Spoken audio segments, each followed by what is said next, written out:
Assalamualaikum warahmatullahi wabarakatuh. Pagi ini aku ingin bercerita sesuatu yang mungkin terdengar sederhana, tapi sangat membekas di hati saya. Pernahkah ibu dan bapak dianggap tidak punya siapa-siapa? Dianggap sendiri? Tidak berarti, seolah hidup kita tidak lagi punya sandaran? Saya, perempuan berusia lebih dari 60 tahun, pernah diperlakukan seperti itu. Tetangga-tetangga memandang saya seolah saya hanya seorang janda tua yang ditinggal anak-anaknya merantau. Mereka berbisik, mereka menilai, bahkan ada yang terang-terangan berkata, "Kasihan ya Bu, sendirian terus." Padahal, mereka tidak tahu. Sebelum lanjut, kalau cerita seperti ini terasa dekat di hati ibu dan bapak, silakan subscribe dan dukung channel ini ya. Dan coba tulis di kolom komentar, pernahkah Anda diremehkan hanya karena terlihat sendiri? Nama saya Rukmini. Usia saya 63 tahun. Rambut saya sudah lebih banyak putih daripada hitam. Langkah saya tak lagi secepat dulu, dan rumah kecil yang saya tempati sekarang terasa jauh lebih luas sejak suami saya meninggal 8 tahun lalu. Rumah ini bukan rumah mewah. Hanya rumah sederhana tipe lama dengan teras kecil dan pagar besi yang mulai berkarat. Tapi disinilah saya membesarkan dua anak saya. Di ruang tamu inilah dulu anak-anak saya belajar mengeja. Di dapur sempit itu saya memasak sambil menggendong mereka. Di kamar tengah, saya dan almarhum suami sering berbincang hingga larut tentang masa depan anak-anak. Sekarang, suara itu semua tinggal kenangan. Anak pertama saya, Ratna, tinggal di Bandung mengikuti suaminya yang bekerja di sana. Anak kedua saya, Arif, bekerja di perusahaan tambang di Kalimantan. Jarak memisahkan kami ribuan kilometer. Mereka jarang pulang, mungkin hanya setahun sekali, kadang 2 tahun sekali jika keadaan ekonomi sedang sulit. Bukan karena mereka tak peduli. Justru saya yang sering berkata, "Tak usah pulang dulu, Nak. Tiket mahal. Ibu di sini sehat. Uang kalian lebih baik ditabung." Saya tahu perjuangan mereka. Saya tahu biaya hidup di kota besar tidak mudah. Saya tahu tanggung jawab mereka pada keluarga kecilnya masing-masing. Saya tidak ingin menjadi beban. Namun rupanya, keputusan saya untuk menguatkan diri itulah yang disalahartikan orang lain. Di lingkungan tempat saya tinggal, kebanyakan orang masih hidup berdekatan dengan anak-anaknya. Ada yang satu gang, ada yang beda RT saja. Setiap sore terdengar cucu-cucu mereka bermain. Setiap minggu ada mobil anak yang parkir di depan rumah orang tuanya. Di rumah saya, sepi. Hanya suara sapu lidi setiap pagi. Hanya suara azan yang memantul dari masjid ujung gang. Hanya suara televisi yang kadang saya nyalakan sekadar menemani makan malam. Awalnya saya tidak memikirkan apa-apa. Saya menikmati kesunyian itu sebagai bagian dari takdir hidup. Saya isi hari-hari dengan mengaji, berkebun kecil di belakang rumah, dan sesekali mengikuti arisan RT agar tetap bersosialisasi. Namun perlahan-lahan, saya mulai merasakan perubahan sikap. Suatu sore saat arisan, saya duduk bersama beberapa ibu-ibu. Obrolan awalnya ringan, tentang harga sembako yang naik dan anak-anak sekolah yang mulai ujian. Lalu entah bagaimana, pembicaraan mengarah kepada anak-anak. "Anak saya si bungsu tiap minggu pasti datang," kata salah satu ibu dengan bangga. "Iya, anak saya juga. Kalau nggak datang, saya yang marah," timpal yang lain sambil tertawa. Lalu seseorang menoleh ke arah saya. "Kalau anak buruk Mini kapan pulang?" Saya tersenyum. "Belum tahu, Bu. Lagi sibuk kerja." "Oh, sibuk terus ya? Kok jarang banget kelihatan?" Kalimat itu sebenarnya biasa saja. Tapi cara mengucapkannya membuat hati saya terasa kecil. Belum selesai sampai di situ. Beberapa hari kemudian, saya mendengar bisikan saat sedang menyiram tanaman di depan rumah. "Kasihan ya Bu Rukmini, sendirian terus." Iya, anaknya mungkin sudah lupa. Zaman sekarang banyak, orang tua ditinggal saja. Saya pura-pura tidak mendengar. Padahal setiap kata masuk jelas ke telinga saya. Malam itu saya duduk sendirian di ruang tamu. Lampu kuning redup menerangi foto keluarga yang tergantung di dinding. Foto terakhir kami lengkap bersama diambil 6 tahun lalu, saat pernikahan Ratna. Saya menatap foto itu lama sekali. Apakah saya terlihat seperti orang yang ditinggalkan? Apakah karena rumah saya sepi, berarti anak-anak saya tidak sayang?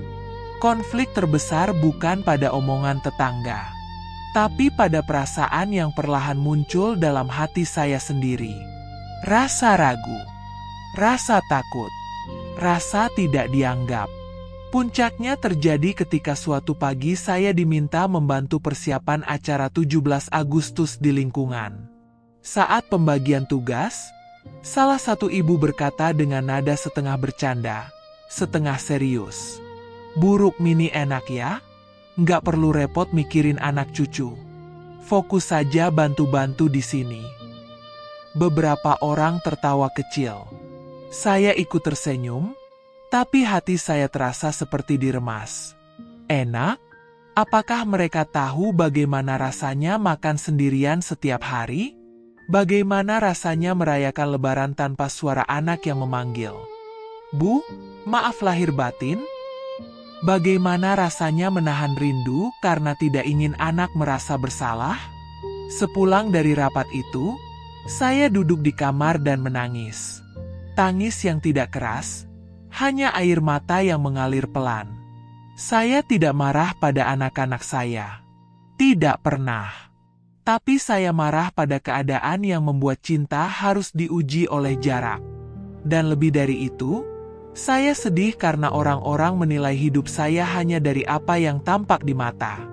Konflik juga sempat muncul dalam keluarga kecil saya sendiri.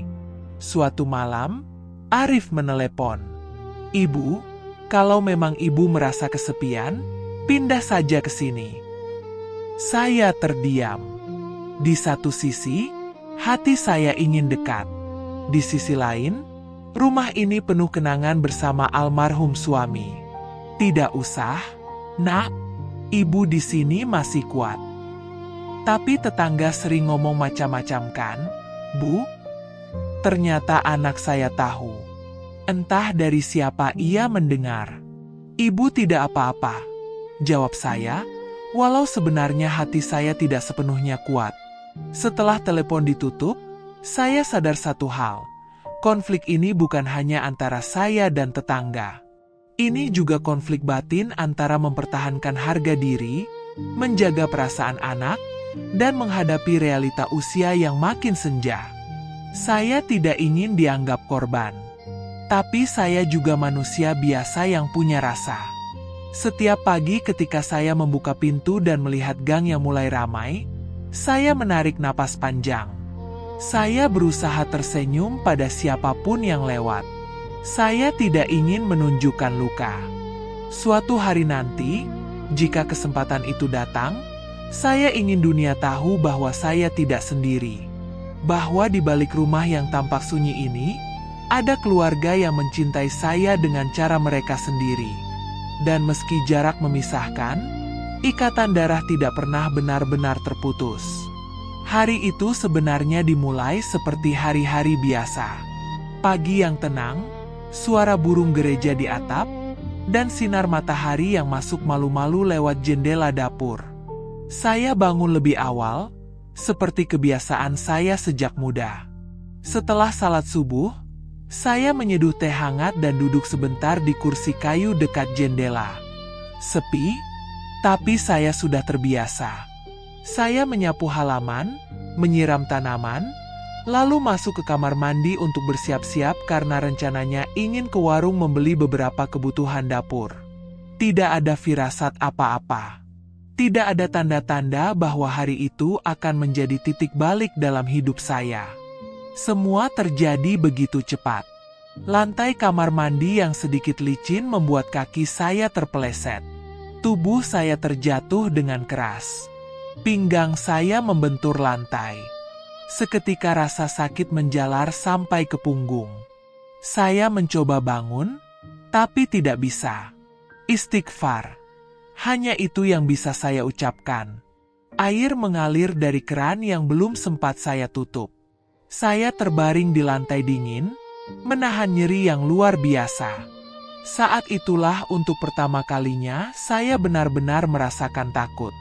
Bukan takut sakitnya, tapi takut kalau tidak ada yang tahu saya terjatuh. Butuh waktu beberapa menit untuk merangkak pelan keluar kamar mandi. Dengan sisa tenaga, saya mengambil ponsel yang tergeletak di atas meja kecil kamar. Tangan saya gemetar saat mencari nama Arif. Telepon berdering beberapa kali sebelum diangkat. "Halo, Bu?" Suaranya terdengar biasa saja. Tidak tahu apa yang sedang terjadi pada ibunya. "Arif, Ibu jatuh, Nak?"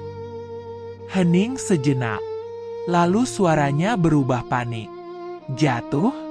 Di mana?" Ibu bisa berdiri. Sakit sekali pinggang ibu. Saya mendengar napasnya memburu. "Ibu jangan bergerak. Saya pesan tiket sekarang juga." Saya mencoba menenangkan. "Tidak usah buru-buru, Nak. Mungkin cuma keseleo." Tapi sebagai anak, ia tahu nada suara saya. Ia tahu saya menahan sakit. Setelah menutup telepon, saya juga menghubungi Ratna. Suara tangisnya langsung pecah. "Ibu tunggu ya. Aku berangkat besok pagi. Aku nggak mau ibu sendirian." "Sendirian," kata itu kembali terngiang. Tapi kali ini berbeda. Kali ini bukan tuduhan.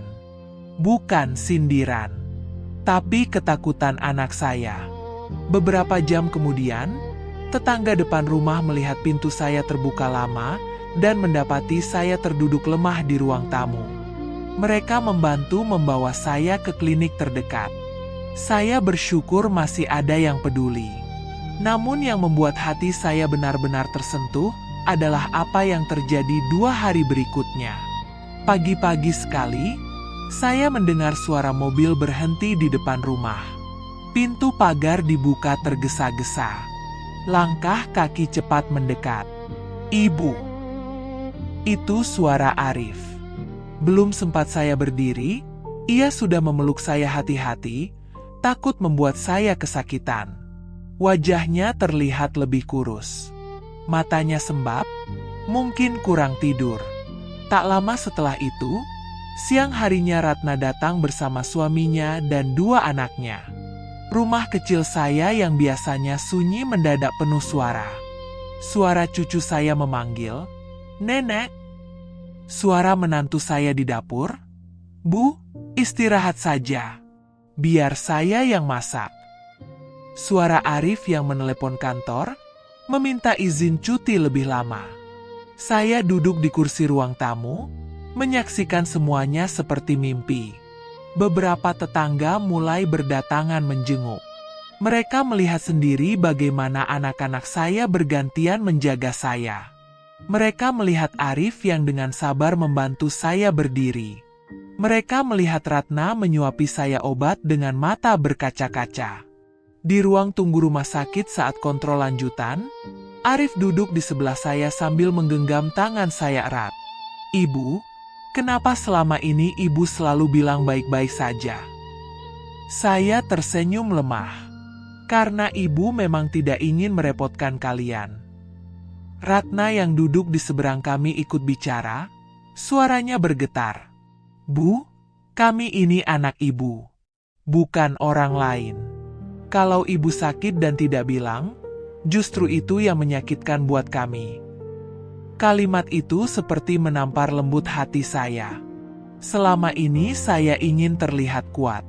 Saya ingin membuktikan pada dunia bahwa saya mampu sendiri. Saya tidak ingin anak-anak merasa terbebani oleh usia saya yang semakin senja. Tapi saya lupa bahwa bagi mereka, merawat saya bukan beban. Itu tanggung jawab dan juga cinta. Malam itu, kami makan bersama di meja makan kecil yang sudah lama tidak dipakai untuk lebih dari satu orang.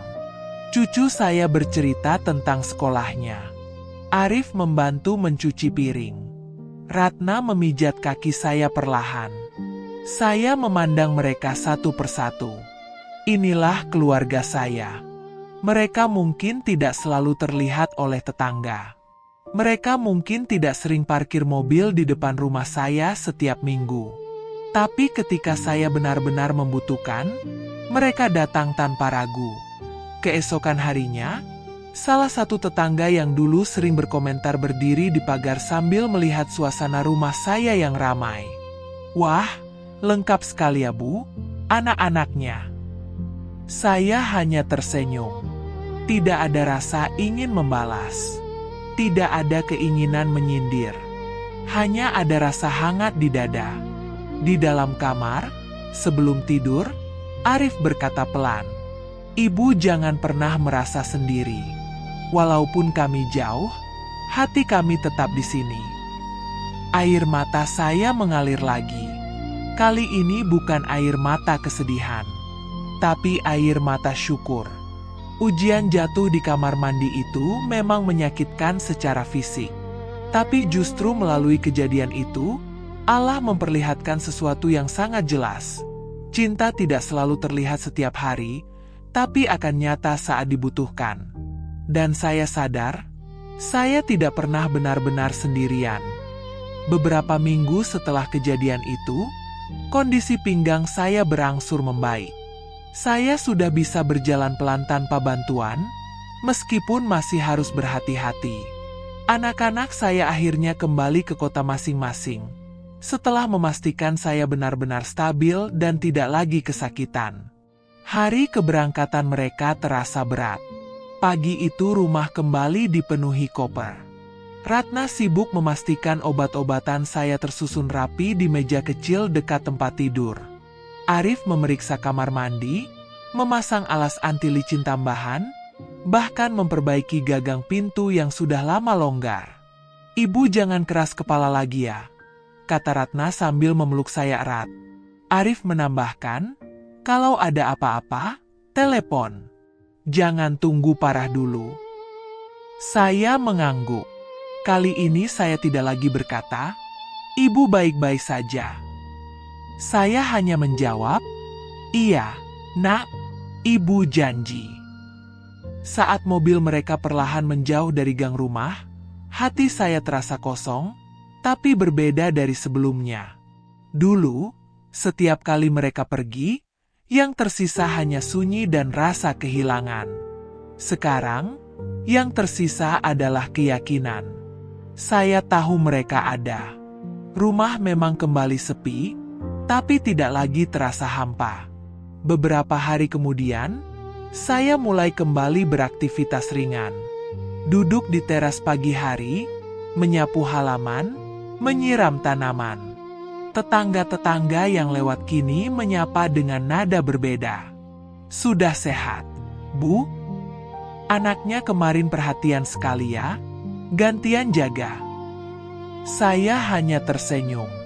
Dalam hati saya berkata, bukan untuk membanggakan, tapi untuk menegaskan pada diri sendiri, cinta anak-anak saya tidak perlu diumumkan. Ia sudah cukup nyata. Suatu sore, saat pertemuan rutin ibu-ibu kembali diadakan, saya memutuskan datang. Bukan untuk membuktikan apa-apa, tapi karena saya tidak ingin mengurung diri. Awalnya suasana canggung. Beberapa pasang mata menatap saya dengan rasa ingin tahu. Mungkin mereka merasa bersalah atas bisikan-bisikan yang pernah saya dengar. Mungkin juga tidak. Ketua RT yang hadir saat itu berkata, "Alhamdulillah Bu Rukmini sudah sehat. Kemarin anak-anaknya langsung datang ya. Hebat sekali." Saya menjawab pelan, Namanya juga anak, Pak. Kalau orang tua sakit, pasti mereka datang.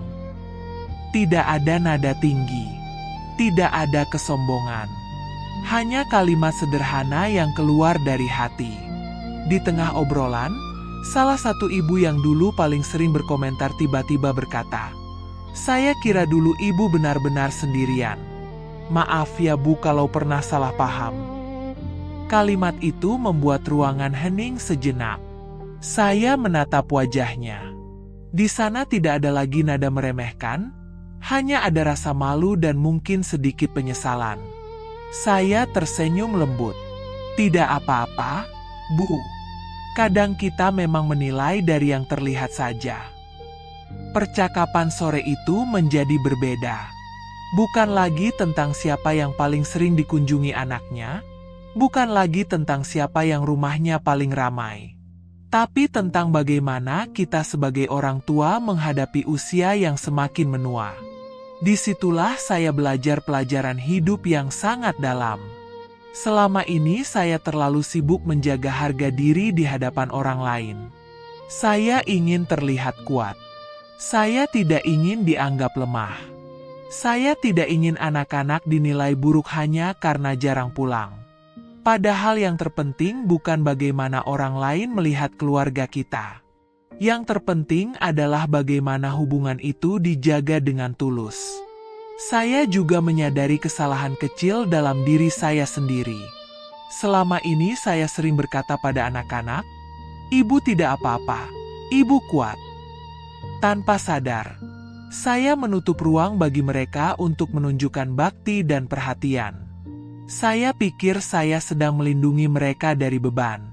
Padahal mungkin saya sedang menjauhkan mereka dari kesempatan berbuat baik. Sejak kejadian itu, saya mulai berubah. Saya tidak lagi menyembunyikan keluhan kecil. Jika badan terasa tidak enak, saya bilang.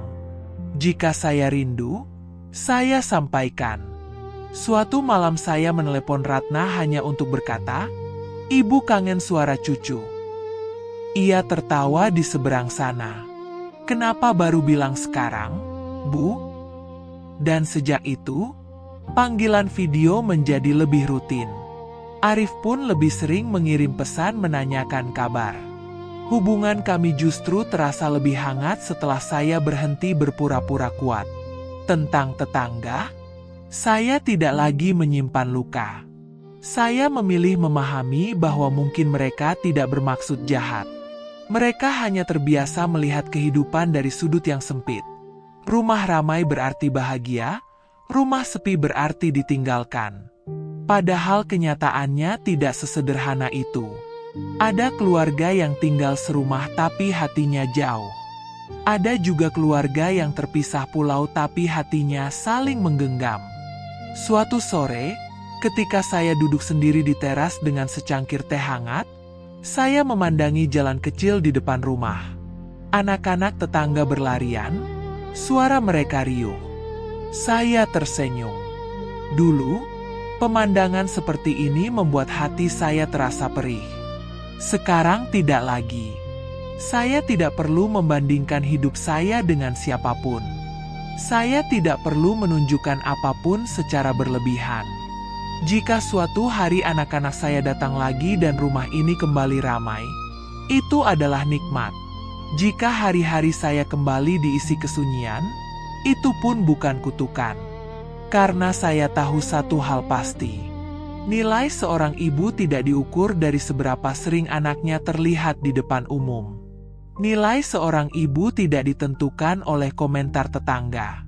Dan harga diri seorang perempuan tidak ditentukan oleh keramaian di rumahnya. Saya mungkin seorang perempuan tua berusia 63 tahun.